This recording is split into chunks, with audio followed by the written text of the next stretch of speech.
ದಾಂಡೇಲಿ ನಗರದ ಕೆಸಿ ವೃತ್ತದಲ್ಲಿ ಅಶೋಕ್ ಲೇಲ್ಯಾಂಡ್ ವಾಹನ ಡಿಕ್ಕಿ, ಮುರಿದ ಸಿಸಿ ಕ್ಯಾಮೆರಾ ಕಂಬ, ಹಾನಿ. ನಡು ರಸ್ತೆಯಲ್ಲಿದ್ದ ಬಿಡಾಡಿ ಆಕಳನ್ನು ರಕ್ಷಿಸಲು ಹೋದ ಅಶೋಕ್ ಲೇಲ್ಯಾಂಡ್ ವಾಹನವೊಂದು ಸಿಸಿ ಕ್ಯಾಮೆರಾವಿರುವ ಕಂಬಕ್ಕೆ ಗುದ್ದಿ ಹಾನಿ ನಡೆದಿರುವ ಘಟನೆ ಗುರುವಾರ ಸಂಜೆ ದಾಂಡೇಲಿ ನಗರದ ಕೆಸಿ ವೃತ್ತದಲ್ಲಿ ನಡೆದಿದೆ.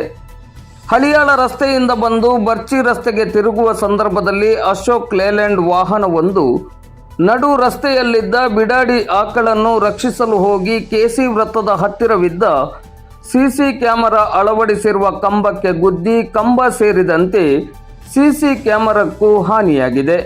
ಈ ಸಂದರ್ಭದಲ್ಲಿ ಕೆಲ ಹೊತ್ತು ಸಂಚಾರ ಅಸ್ತವ್ಯಸ್ತಗೊಂಡಿತ್ತು. ತಕ್ಷಣವೇ ಸ್ಥಳಕ್ಕೆ ಆಗಮಿಸಿದ ಎಎಸ್ಐ ನಾರಾಯಣ್ ರಾಥೋಡ್ ಹಾಗೂ ಪೊಲೀಸ್ ಸಿಬ್ಬಂದಿಗಳು ಸುಗಮ ಸಂಚಾರಕ್ಕೆ ಅನುವು ಮಾಡಿಕೊಟ್ಟು ಅಪಘಾತಪಡಿಸಿದ ವಾಹನವನ್ನು ಪೊಲೀಸ್ ಠಾಣೆಗೆ ಕಳುಹಿಸಿಕೊಟ್ಟರು. ಸ್ಥಳಕ್ಕೆ ಹೆಸ್ಕಾಂ ಸಹಾಯಕ ಕಾರ್ಯನಿರ್ವಾಹಕ ಅಭಿಯಂತರರಾದ ದೀಪಕ್ ನಾಯ್ಕ್, ಹೆಸ್ಕಾಂ ಶಾಖಾಧಿಕಾರಿ ಪರಶುರಾಮ್ ಉಪ್ಪಾರ್ ಮತ್ತು ಹೆಸ್ಕಾಂ ಸಿಬ್ಬಂದಿಗಳು ಭೇಟಿ ನೀಡಿದ್ದಾರೆ.